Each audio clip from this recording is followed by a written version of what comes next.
அதிகாரம் அதனுடைய 10வது வசனத்தினுடைய கடைசி பகுதி, அவரை நம்பி இருக்கிறோம்.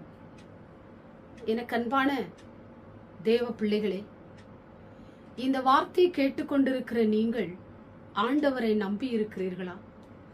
ஆண்டுடைய வார்த்தையை நீங்கள் விசுவாசிக்கிறீர்களா? உங்க வாழ்க்கையிலே அற்புதம் நடக்க வேண்டும் என்று சொல்லி நீங்கள் எதிர்பார்த்து கொண்டிருக்கிறீர்களா? உங்களுடைய வாழ்க்கையிலே எல்லா காரியத்திலும் தேவன் எனக்கு நன்மை செய்ய வேண்டும் என்று நீங்கள் காத்திருக்கிறீர்களா? ஆண்டவரை நம்பி இருங்கள். அவர் நிச்சயமாய் உங்க வாழ்க்கையில அவர் அற்புதங்களையும் பெரிய பெரிய காரியங்களையும் உங்களுக்காக அவர் செய்ய போகிறார். சில நேரங்களிலே அநேக எதிர்பார்ப்புகளோடு கூட நாம் வாழுகிறோம். அநேக காரியங்களுக்காக நாம் ஜெபிக்கிறோம். அநேக வார்த்தைகளை நாம் கேட்கிறோம். ஆனாலும் நம்முடைய வாழ்க்கையில இருதயத்தின் ஆழத்திற்குள்ள விசுவாசம் இல்லாதபடி, ஐயோ இது நடக்குமா, இது நடக்காதா, என்னுடைய வாழ்க்கையிலே ஏன் எனக்கு நடக்கவில்லை, ஏன் ஆண்டவர் எனக்கு இதை தரவில்லை, ஏன் வசனத்தை நான் கேட்கிறேனே, ஆண்டவரை நான் விசுவாசிக்கிறேனே, ஏன் என்னுடைய வாழ்க்கையில் இது நடக்கல, அப்படி என்று சொல்லி சில சந்தேகங்கள் நம்முடைய இருதயத்திலே எழும்பிக் கொண்டிருக்கலாம்.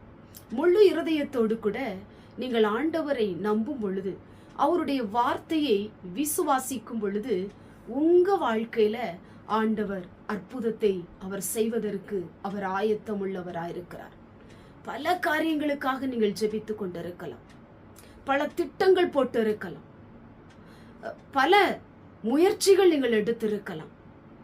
திருமண காரியமானாலும், ஒரு வேலை காரியமானாலும், எதுவானாலும் நீங்கள் ஆண்டவரை நம்பி இருக்கும் பொழுது, ஆண்டவரை முன் நிறுத்தும் பொழுது, ஆண்டவரை விசுவாசிக்கும் பொழுது, அந்த காரியத்திற்காக நம்பிக்கையோடு கூட நீங்கள் காத்திருக்கும் பொழுது, நிச்சயமாய் ஆண்டவர் உங்க வாழ்க்கையில பெரிய காரியங்களை ஆண்டவர் செய்வார்.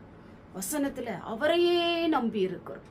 அவர்தான் உங்களுக்கு பெரிய காரியங்களை செய்கிறவர். உங்களால இயலாத, முடியாத, நடக்காத லகுவான காரியங்களை அவர் உங்களுக்கு உதவி செய்கிற தகப்பனாயிருக்கிறார். முடியாத காரியங்களிலே உங்களுக்கு ஒத்தாசை கொடுத்து உங்களுக்கு உதவி செய்கிற தகப்பனாயிருக்கிறார். முடியாது என்று சொல்லி நீங்கள் முற்றுப்புள்ளி வைத்திருக்கலாம். ஆண்டவர் அவைகளை முடித்து தருகிற பரிசுத்த ஆவியானவர். என்னால் இதை செய்யவே முடியாது, இதை செய்வதற்கு எனக்கு திராணி இல்லை அப்படி என்று சொல்லி நீங்கள் சோர்ந்து போயிருக்கலாம். ஆண்டவர் உங்களுக்கு அதையும் லெகுவாய் கத்தர் முடிய பண்ணுகிற பரிசுத்த ஆவியானவராயிருக்கிறார்.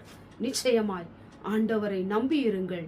உங்க வாழ்க்கையில ஆண்டவர் பெரிய காரியங்களை கத்தர் செய்வார். கண்களை மூடி ஜெபம் பண்ணுவோம். எங்கள் பரிசுத்தமுள்ள நல்ல பிதாவே, கேட்டதான வசனத்தின் மூலமாய் ஆண்டவரே அவரையே நம்பி இருக்கிறோம். ஆண்டவரையே நம்பி இருக்கிறோம். உடைய பிள்ளைகளுடைய வாழ்க்கையில கத்தர் பெரிய காரியங்களை செய்யுங்கப்பா.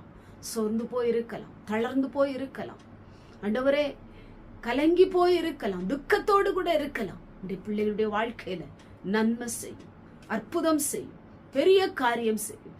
இயேசுவின் மூலம் ஜெபிக்கிறோம் பிதாவே. ஆமென்.